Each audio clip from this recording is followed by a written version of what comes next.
What's up, guys? This is Christian Duke, and you're watching ThisWeekInBodybuilding.com.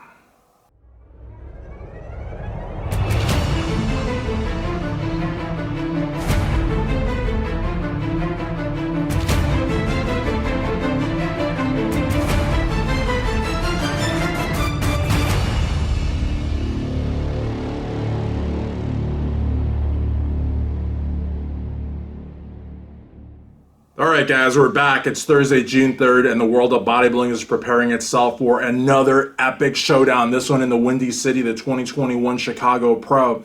And there's some big names headed into this competition. But of course, you know, there's like certain elements within the fitness industry that absolutely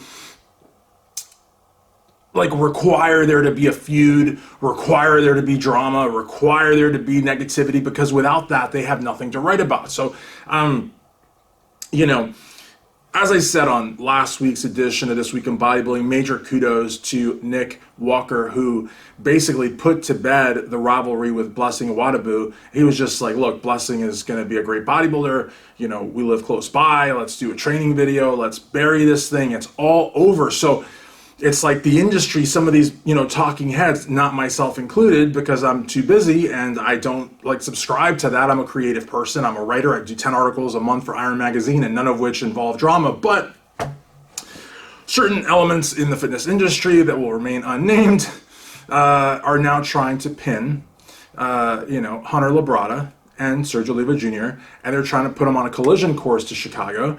And of course, you know, they're going to invest all of their resources into, you know, writing puff pieces, because honestly, guys, a lot of times, like, look at, you know, Nick Walker and Blessing. I mean, there might have been a total of what, like 5 minutes? I mean, I'm telling you, a total of everything they said, you know, wouldn't even be 5 minutes, but there were hours and hours and hours spent talking about this rivalry, how much these guys hit each other, how much they want to, like, just get on stage and battle it out, you know? And, you know, I just think that's kind of lame, actually. I mean, now I do understand Sergio put out like I guess you could call it a warning, like a month ago on one of his posts, and he said anybody going to Chicago, like, better watch out, or something like that. And that's okay. There's nothing wrong with that. I don't know that I would call that a warning necessarily. I think he was just, like, you know, thinking out loud. But even if it was a warning, so what? You know what I mean? It's okay. It's his page. He can do whatever the hell he wants on his page. But I just feel like, you know, to like make a whole, like, you know, case out of that, you know, some of these outlets, I mean, it's obvious what you're doing.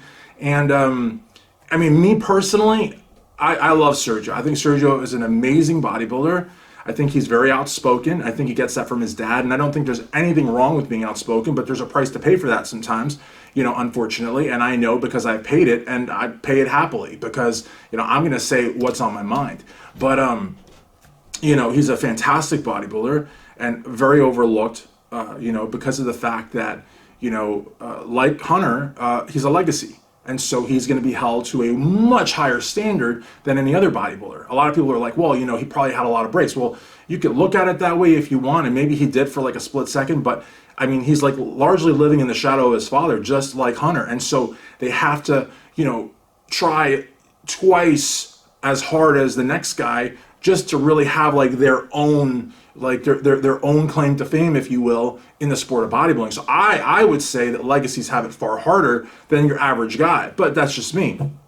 I think it'll be a very interesting showdown. And speaking of rivalries, of course, you go back to last year, Hunter Labrada and Ian Valera.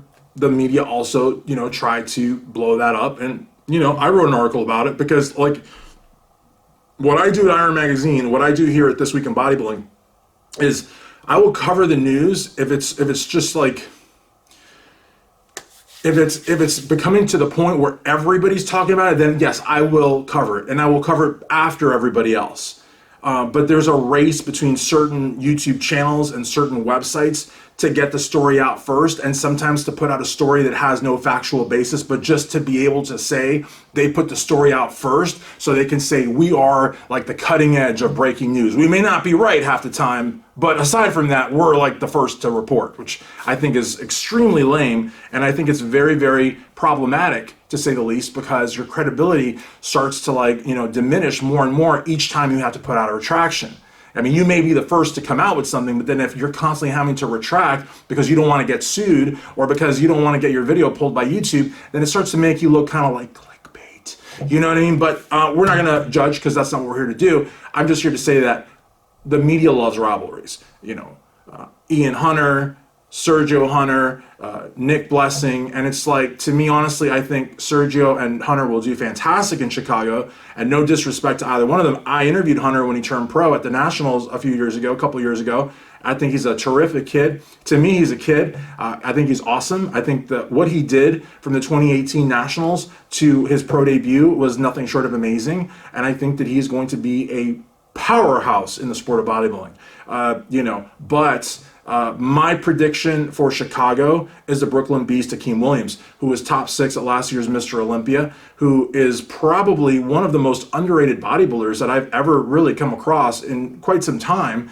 And, he placed very high at the Olympia. He could have placed even a notch higher, I think. And I think that's the plan. I think he's going to do Chicago. He's going to win Chicago. He's going to qualify for the Olympia. I honestly think it's kind of like a little unjust that if you're top 6, you don't get automatically qualified. But that 6th spot is the 5th spot is a cutoff. But to me, honestly, the top 6, I think everybody in the top 6 should get an automatic qualification. But he doesn't get one, and so I think he's going to go to Chicago, which is good. It's an earlier show. He's going to win it, and then he's going to hunker down and prepare for the Mr. Olympia.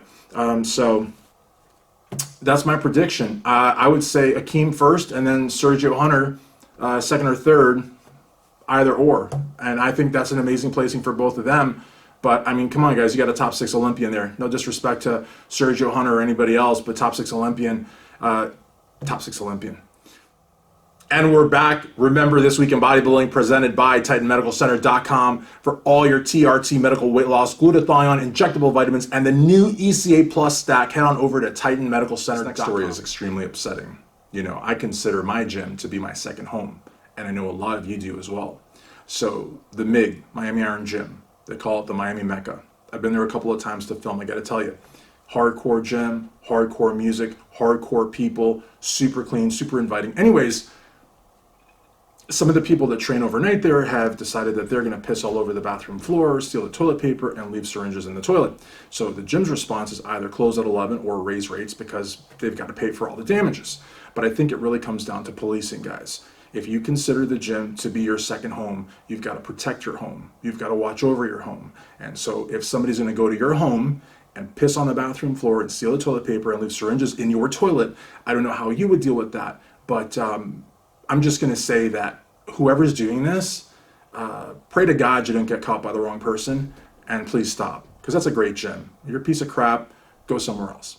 All right, guys, we're back. Remember, ThisWeekInBodybuilding.com is presented by TitanMedicalCenter.com. Check out the new ECA Plus stack. It is the one pill that will be a game changer. Okay, guys, so I want to talk a little bit about the 212 and about Tonio Burton, your Indie Pro champion. This guy is on fire, posting some really dope content. He continues to make improvements, and I just wanted to point him out because a lot of times when a bodybuilder wins a competition, you know, they just kind of like fall off the wagon there for a few weeks or a month or two, and you know, you don't have the Olympia till October, so he's got plenty of time to just hang and just relax, and he's not doing that. You know, I'm sure he took a week off or something like that, but I mean, he's back in the gym, he's training hard, he's making the necessary improvements. I'm going to tell you something, Indy will not be the only high achievement of Tonio Burton in 2021. I suspect he's going to go to the Olympia and he's going to make some noise, as he should. And that'll do it for this week's edition of ThisWeekInBodybuilding.com, brought to you courtesy of TitanMedicalCenter.com. Follow Titan Medical on Instagram as well as StrengthAddicts, and we'll see you next week.